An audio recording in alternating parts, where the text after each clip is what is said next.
حضرت حوا علیہ السلام جب دنیا میں آئیں، جب وہ پیدا ہوئیں آدم علیہ السلام کی بائیں پسلی سے، تو اللہ تبارک و تعالیٰ نے فرمایا کہ یہ حوا تیری بیوی ہے، اپنا حق مار ادا کرو۔ حضرت آدم علیہ السلام نے عرض کی، یا اللہ کون سی چیز حق مار میں دوں؟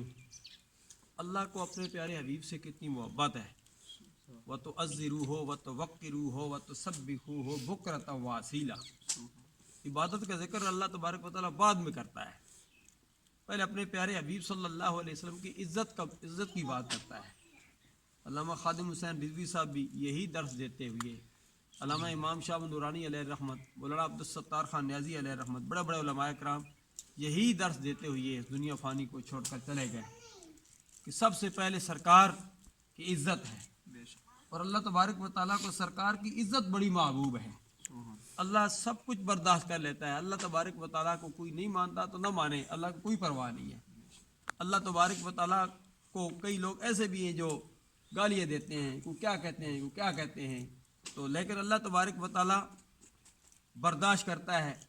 لیکن اللہ اپنے پیارے حبیب صلی اللہ علیہ وسلم، اللہ تبارک و تعالیٰ میں اتنی غیرت ہے کہ اپنے پیارے حبیب صلی اللہ علیہ وسلم کے متعلق کوئی بندہ گستاخی کرتا ہے تو رب برداشت نہیں کرتا۔